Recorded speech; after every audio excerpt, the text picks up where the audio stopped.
I'm Jim Check. You're watching Kelowna Now. I'm here with Ian Burns, our managing editor, all the way in from Ottawa. A little bit under the weather, but still jumping in there on the call. Well, Well, just just like like our dear our dear Prime Prime Minister, Minister. I am a fighter. I'm going to fight through this. There you go. Uh, Mark Carney. No interviews with Canadian media, but he goes on Jon Stewart. And basically, it looks like he was launching his leadership bid there. It wasn't really comedy, and it surely wasn't an interview. Not sure what it was. I wonder if they paid for that spot, but it seemed like it was a little weird. Yeah, it's funny you said that you wondered if they paid for it because it did kind of resemble one of those podcast, what that politicians actually pay for, where they just kind of have a little laugh with them and they're really nice to him. But I think as well with Jon Stewart, Jon Stewart is a left-wing activist. That's Yeah. his. He's de devoted the last God knows how many 20 years at least of his life to that, and he kind of wraps it up in comedy. And he is quite funny, and he's still really fast, and he's really still quick-witted. So it still works on a comedy level. But yeah, you have to remember his kind of motivations. He's very clear about his opinions. He's not shy in any way, much like kind of Tucker Carlson or somebody like that. Yeah. And as you'd expect, he's quite favourable towards the sort of left-wing Yeah. Like representative in even Carney. so, like the picture that he's holding up there of Justin Trudeau and Pierre Poilievre, like he paints Pierre Poilievre, like he says he doesn't know anything about it, even can't even pronounce his name, but he paints him as a villain just based on what he looks like. Yeah, he said he looked like a villain from a Karate Kid movie or something, and then he also said that he was like off-putting.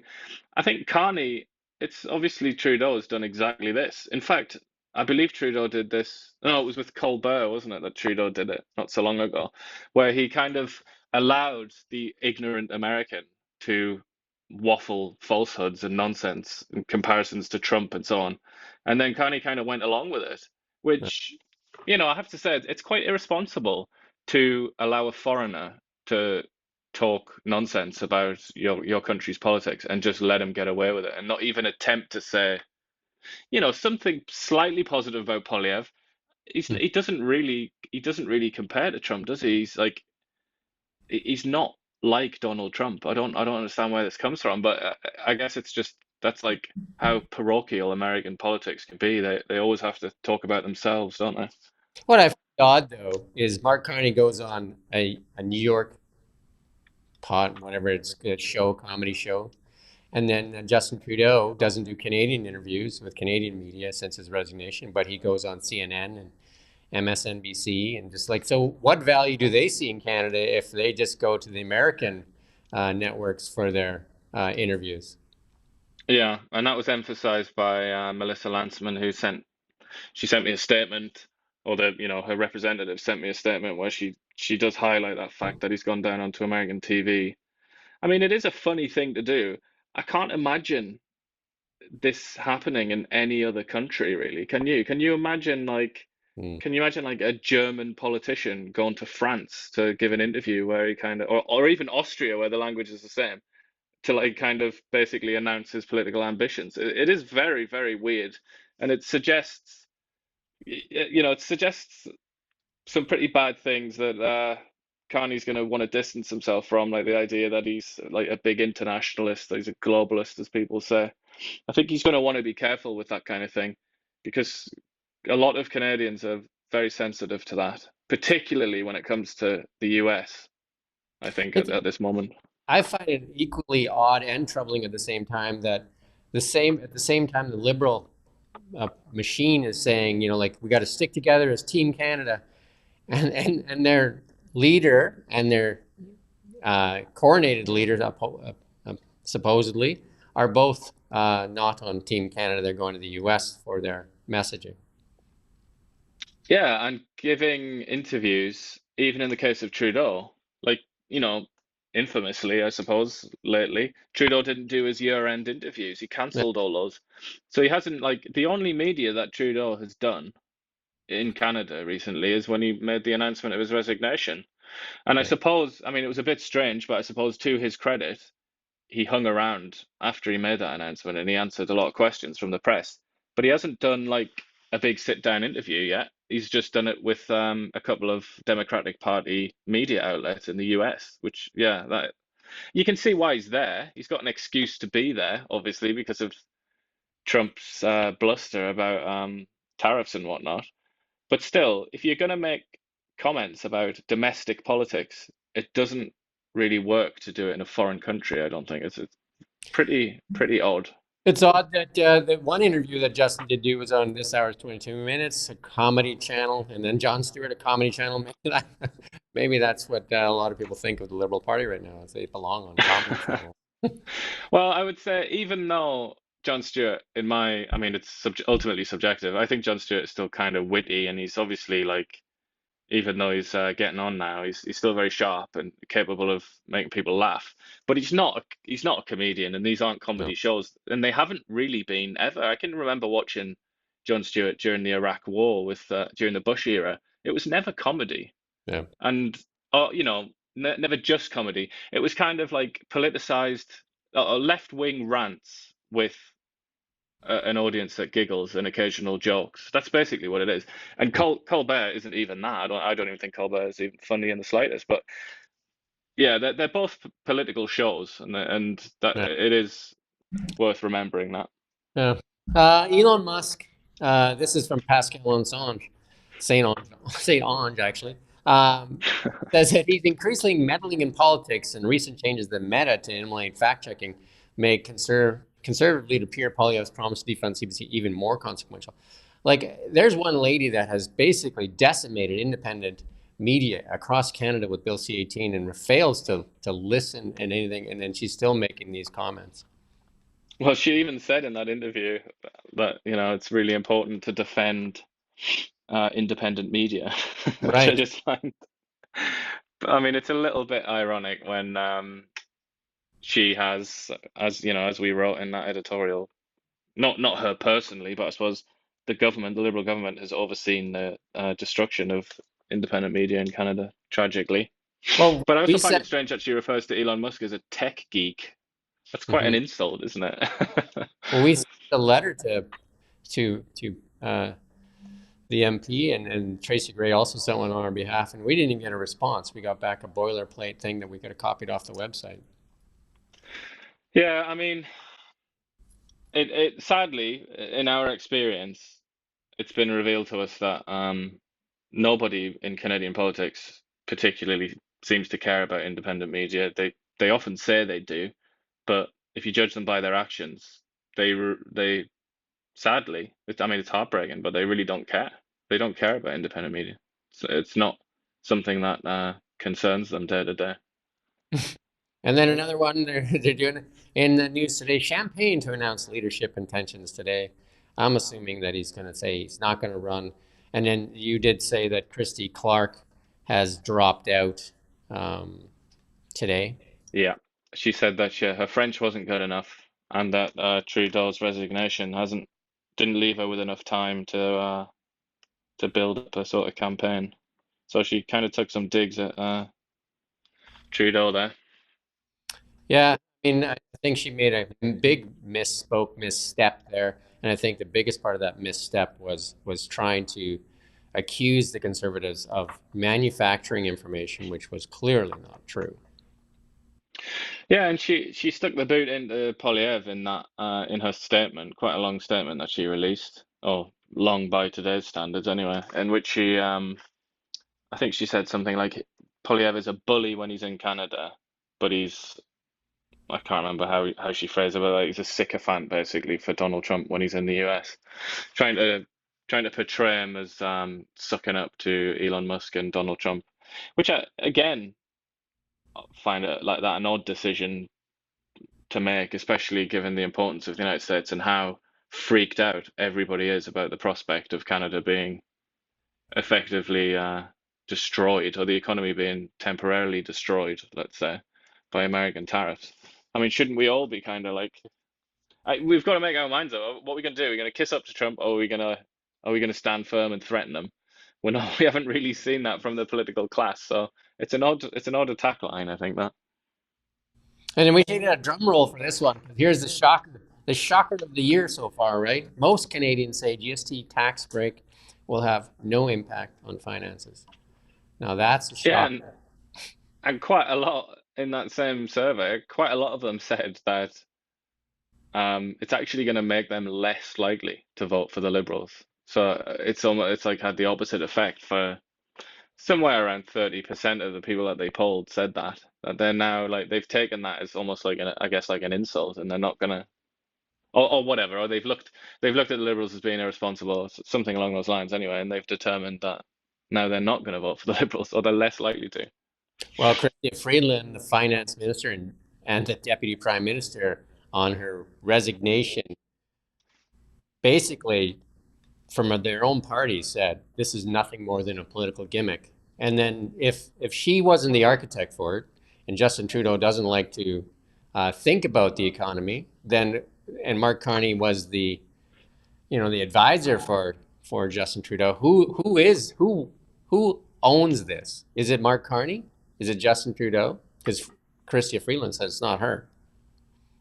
Yeah, you would certainly think at the very least that it would have it would have crossed Mark Carney's desk, since he was the chairman, or still is actually the chairman of his Economic Advisory Committee, or whatever Yeah. grandiose title it has. So is that how he's going to help Canada if he gets elected? He's going to give us more of these trinkets that mean nothing while he It raises is the carbon tax.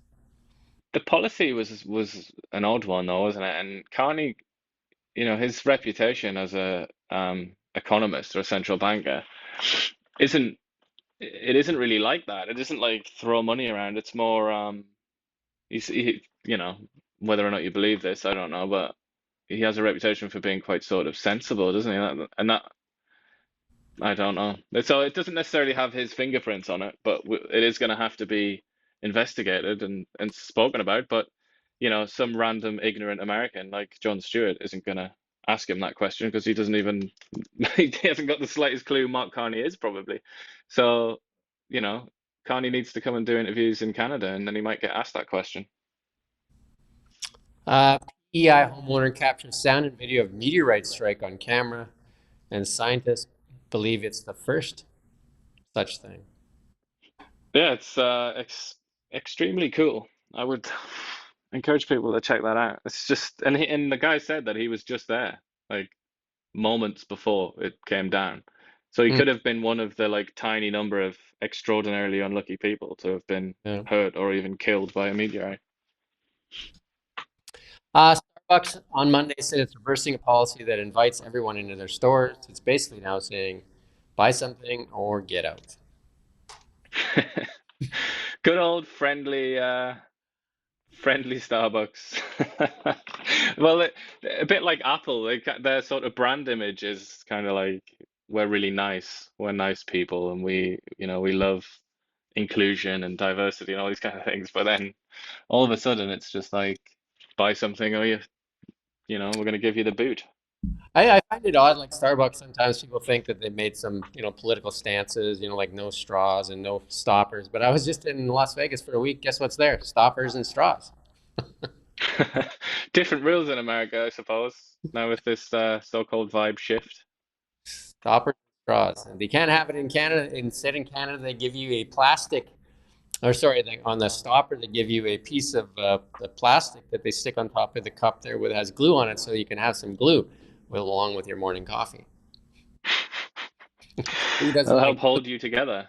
That's right. Who doesn't like glue? Especially the paper straws that are all made with glue. I just refuse to use a paper straw because you know that straw kind of like disintegrates as you're drinking from it. Like how it never lasts for your drink, right? It's always falling apart, and so that it needs glue to hold that paper together. So have fun Yeah, that ingesting the it. paper straw, the paper straw phenomenon is, I think it's a very, like, if you're a pessimist about humanity, that would make you feel quite vindicated, the whole paper straw thing, because it's just completely useless.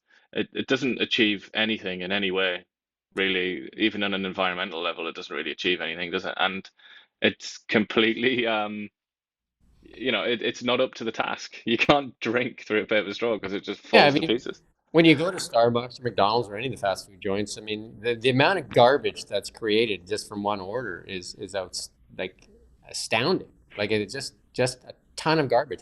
I was just at In-N-Out Burger 3 times when I was in Vegas, and they still use trays. Like when they serve their food, they actually serve a tray, so you're not getting a lot of the like. There's a lot less waste at In-N-Out Burger. I'm not trying to pump In-N-Out Burger, but like the burger is wrapped in just in like a wax wrapping paper, and then but it's put on a tray still. You remember the old days when they used to give out plastic trays Yeah, I do. instead of like all the boxes? Like you go to McDonald's and they give you like the burgers in a box, so everything's in a, and then they put it all in a bag. Like the amount of garbage that's created is crazy. And they give you those bags even if it's like you just get a burger or something, don't Yeah, they? They still and then pile it all in there. a couple of napkins and a paper straw. Um, and then Steve did this story. Ouch! Kelowna tumbles from number 4 to number 23 on the U-Haul Growth Index. That's a free fall of 19 places on that list. Yeah, I mean, I don't know how much faith or how much stock should we put into Um, this kind of indicator on Kelowna's popularity. I'm not sure. Like maybe people are just using another company or something to move, but yeah, it's an interesting one because the reason that people weren't coming to Kelowna or the last couple of years, last few years, is because it was just prohibitively expensive. yeah. But now it's got to the point where rentals are actually they're starting to steady a bit, aren't they? If you look at like compared to other cities in the country. So it's an intriguing one, that. Yeah. And again, I was in Vegas, and Canada's healthcare system falls behind most peer countries. And I was at the counter at the MGM, and the lady's like, "Oh, I love Canada. You guys got free healthcare." I said, "Well, it's free if you can access it, right? Because we did have that recent a person that died waiting in the waiting room." Yeah. Well, and there was also another story a couple of days ago of a girl that spent 18 hours in the ER waiting room, and after 18 hours had gone by and they looked at her, they realized she had sepsis, and now she had to have her hands and feet amputated. It's like stories like this, like of having to wait that long in ER. They're pretty common actually, and it is really it undermines Canadians' sort of faith in the healthcare system, doesn't it? Yeah, so you look at this. You put up a chart in there too. Like if Ralma can put up that chart, it shows that Canada is falling behind. And I mean That's the next image that does there, Ralma. interest me because see the UK Nope. up there at number two. I mean, I hear an awful lot about how dreadful the British system is, but I'm not, they've obviously used lots of different indicators to arrive at this score. But I do find that interesting. I mean, France, famously, the French do have, a very well-regarded health system, so I'm not surprised to see them quite high up there. But it's interesting if you look down, you see BC is sort of just a jurisdiction is put there on its own, and it's ahead of Canada. And we do hear that kind of language, don't we? Like from Adrian Dix, we certainly heard a lot of that about how like BC is outperforming the Canadian average, but it looks a lot different when you compare it, To everything to else. Sweden and Australia and stuff. Moving on to markets, again, gold up a little bit today, again, chopping in that range. Not much really going on. Again, the inauguration happens on January 20th, and I think from there the markets will find a direction because right now they just seem to be chopping along. Gold up a little bit one day, gold down a little bit one day. Bitcoin up again after it touched, like around the 90,000 mark and then shot back up dramatically this morning around the $96,000 mark. So again, chopping in that range, but it is making lower lows every time it chops down on this chart, which is, a bit concerning. Like compared to gold, gold seems to be making higher lows, and then Bitcoin seems to be making lower lows technically. So if you're a technical person, you might look at that and say it may have room to fall further before it, continues upward. And again, the Canadian dollar, you know, hanging in there just under the 70 cent mark. Looks like it's like basing there right now, and I think it's looking for direction too, and wants to see where this election is going. And I think it needs to find some direction where the tariffs go. If the tariffs gets imposed, that's not going to look good. And the same thing, we don't get an election soon, that's not going to look good too, right? So Hmm. And then this was the big surprise, and a lot of people are talking about it. You talked about it a lot. The EV tax credit of $5,000. They just cut it off yesterday or today. Yeah, well, and they did it in such a weird way. Like they kind of just put it on the Transport Canada website. But yeah, they ran out of money. So But they're wasn't gonna it a few obviously gonna days be ago that accused of not planning it well. didn't it a few days ago said they had lots of like quite a bit of money, and then all of a sudden they have no money. Yeah, well, it's the auto, various representatives from the auto industry, like manufacturers and dealers and so on. They've just held a press conference this morning, like literally just like half an hour ago, or something like that, an hour ago. And they've been saying that it's like an absolute disaster. And one of them said that he was told that there was, not much money left in it, but enough you would have imagined for like a little bit more time because it was supposed to expire in March Yeah. anyway. Um, so I suppose a lot of people thought that the money might last till March, but no, for a government that's kind of beleaguered as this one is, and some would say rudderless and without a captain and so on. It's another indication that things just aren't really functioning very well. Yeah, the Calgary Herald put out a tweet there saying it's a disaster. The auto sector cries foul after Ottawa ends EV rebates but keeps the mandate. So Yeah, because it's like I think it's about 10 years maybe, or maybe it's even less than 10 years that every single new car sold must, according to the law that's there's currently on the statute it books, must be an EV. it advances in stages, and then the manufacturers get punished for every gas car they sell in these stages. Yep, So each one, yeah. So yeah, it's 2035, so it is 10 years. 100% must be electric. I mean, and th these auto, the dealers, the manufacturers, they've all been warning about this now for, well, years, haven't they? For a very long time, they've said that this isn't realistic. And yeah, now I think they're saying without the incentive, it's even less likely to happen. yeah. So here, the next one we have the Cybertruck, the fifth best-selling EV in the United States, beating out the Ford F-150 Lightning, the Rivian, and all the GM EVs. There is no incentives on the Cybertruck. And never has been an incentive on the Cybertruck, so they're still selling the Cybertruck. I see more and more of them around town here too now. Yeah, well, I mean, certainly in the US, it works out cheaper anyway, doesn't it? And on top of that, they get paid more money, so I understand why it would be so like high selling in the US. Yeah, like with what's going on in the wildfires, Elon Musk told customers not to expect their Cybertruck as they're deploying a lot of them to the wildfires there because they are not only a truck, they are an energy storage device where they can actually power up like communication centers, and they actually are packing Starlink with them, so they are actually communication hubs as well. Very cool. And they also look like something out of a sci-fi film.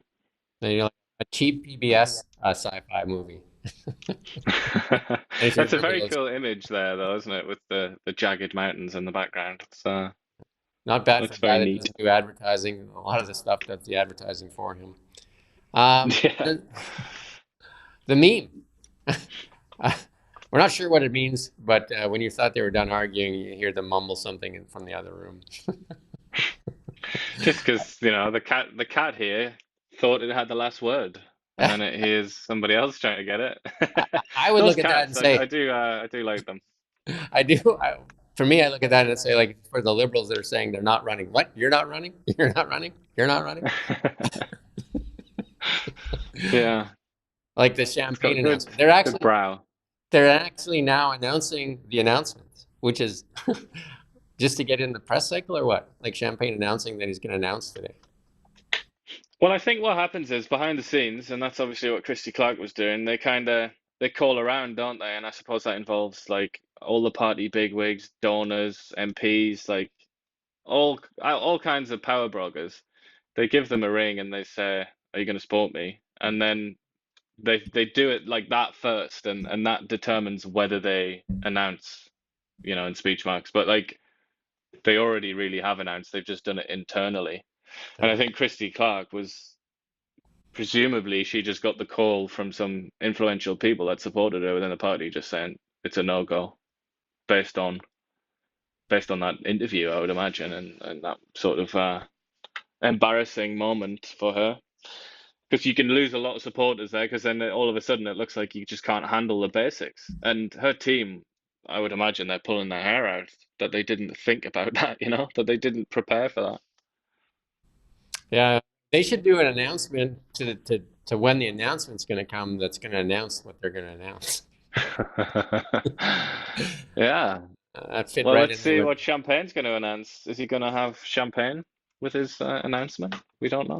The one that's interesting definitely is John Rustad's. I talked about a little bit on the Beyond the Ballot. I'd advise you to go watch the Beyond the Ballot. Renee with a really good show again that we just did prior to this, saying that like there's only a few votes that separate this government, and the Conservatives said they've found some irregularities that they want the RCMP involved.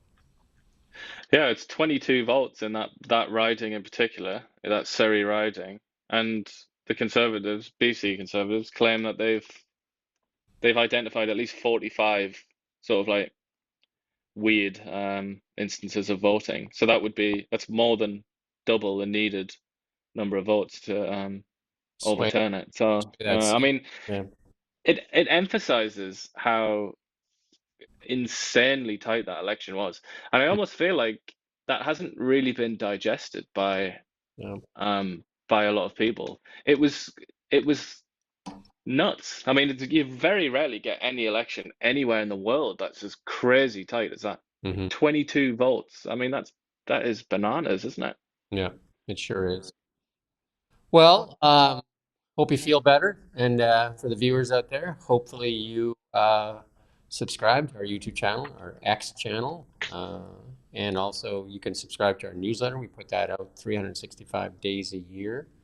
We're also hoping for a better tomorrow where Bill C-18 gets repealed and that we get our Facebook and Instagram back and Meta's make some changes down in the States.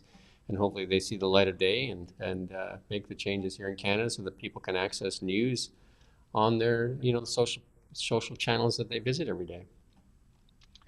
That would be nice, wouldn't it? Maybe Pierre Poilievre and Mark Zuckerberg can have a meeting where they settle it all.